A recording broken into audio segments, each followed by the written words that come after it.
Hello दोस्तों, कैसे हो आप सब। आई होप सब अच्छे ही होंगे। तो आज की इस वीडियो में मैं बात करूंगा मलेरिया की कि मलेरिया क्या होता है, मलेरिया कैसे होता है, इसके साइन एंड सिम्टम्स क्या होते हैं, क्या क्या डायग्नोस होता है, क्या क्या ट्रीटमेंट होता है और क्या क्या हम प्रिवेंशन रखकर इस मलेरिया से बच सकते हैं। तो चलिए स्टार्ट करते हैं। सो मलेरिया क्या है। मलेरिया एक खतरनाक कम्युनिकेबल डिसीज़ है जो कि प्लाज्मोडियम प्रोटोजोआ से फैलती है। ये प्रोटोजोआ फीमेल एनाफिलीज मच्छर के काटने से फैलता है। मलेरिया आज भी पूरी दुनिया में गंभीर समस्या बनी हुई है। तो अब बात करते हैं मलेरिया के कॉजेस की। तो मेनली मच्छर के काटने से मलेरिया होता है। सेकंड, इन्फेक्टेड ब्लड ट्रांसफ्यूजन से भी मलेरिया हो सकता है। And last, infected needle share करने से भी मलेरिया हो सकता है। तो अब बात कर लेते हैं मलेरिया की प्रजाति की या इसकी टाइप्स कह सकते हैं। तो मलेरिया मेनली 4 टाइप्स का होता है। First, plasmodium vivax, second plasmodium falciparum, third plasmodium malariae and fourth plasmodium ओवियल।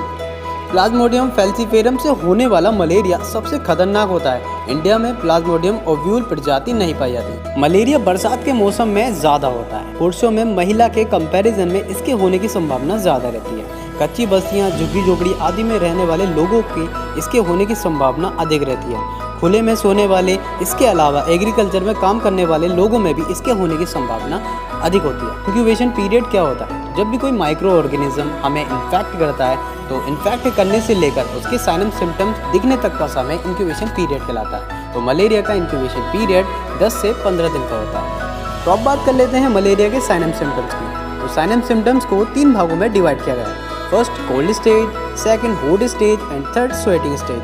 तो अब बात करते हैं कोल्ड स्टेज। ये मलेरिया की फर्स्ट स्टेज होती है जिसका समय 15 मिनट से 1 घंटे का होता है। इस स्टेज के दौरान कुछ साइन एंड सिम्टम दिखाई देते हैं जैसे कि हाई फीवर, कपकपी लगना, तेज सिर दर्द होना, स्किन का ठंडा होना, नोज या वोमिटिंग, पल्स बहुत तेज हो जाना। सेकंड है हॉट स्टेज। ये मलेरिया की सेकंड स्टेज होती है जिसका समय 2 से लेकर 6 घंटे तक का होता है। इस स्टेज के दौरान कुछ साइन एंड सिम्टम दिखाई देते हैं जैसे कि स्किन ड्राई हो जाना, स्किन का हीट हो जाना, चेहरे और आंखें लाल हो जाती हैं, रोगी को बहुत प्यास लगने लगती है। थर्ड है स्वेटिंग स्टेज।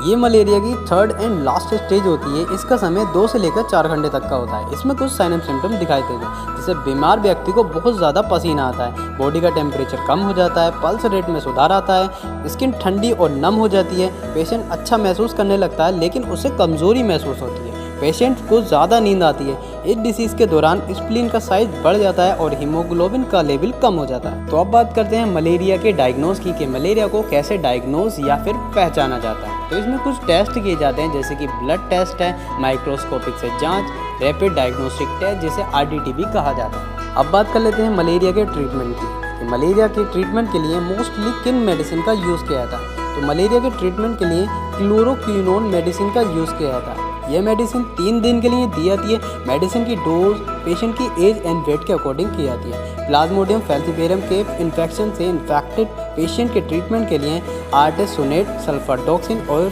पायरिमेथामाइन मेडिसिन का यूज़ किया जाता है। सो जैसा कि हम जानते हैं कि मलेरिया एक खतरनाक कम्युनिकेबल डिसीज़ है। अगर इसका टाइम पर इलाज नहीं किया गया तो ये एक गंभीर रूप भी ले सकती है। तो चलिए इसमें देखते हैं कि क्या क्या कॉम्प्लिकेशन हो सकती हैं अगर टाइम पर इलाज नहीं किया जाए तो प्लाज्मोडियम फैल्सीफेरम की बात करते हैं हम। तो प्लाज्मोडियम फैल्सीफेरम के इन्फेक्शन से एनीमिया हो सकता है, सेरेब्रल मलेरिया हो सकता है, कन्फ्यूजन, कोमा, ब्लड में नाइट्रोजन वेस्ट की मात्रा बढ़ सकती है, हाइपोग्लाइसीमिया, ब्लड में शुगर लेवल का कम हो जाना, ओलिग्यूरिया मीन्स मूत्र का कम हो जाना, पल्मोनरी ओडिमा हो सकता है, जॉन्डिस यानी पीलिया हो सकता है, ब्लैक वाटर फीवर हो सकता है, लीवर डैमेज हो सकता है, हाइपोटेंसिव शॉक हो सकता है और स्प्लीन फट सकती है। तो चलिए अब देखते हैं कि मलेरिया के खतरे को कैसे रोका जा सकता है। तो हम जानते हैं मलेरिया मेनली फीमेल एनाफिलीज मच्छर के काटने से फैलता है, इसलिए मच्छरों को कंट्रोल करना बहुत इंपॉर्टेंट है। मच्छरों को रोकने के लिए हम ये कुछ उपाय कर सकते हैं जैसे कि घरों के आसपास की गंदगी को इकट्ठा नहीं होने देना चाहिए,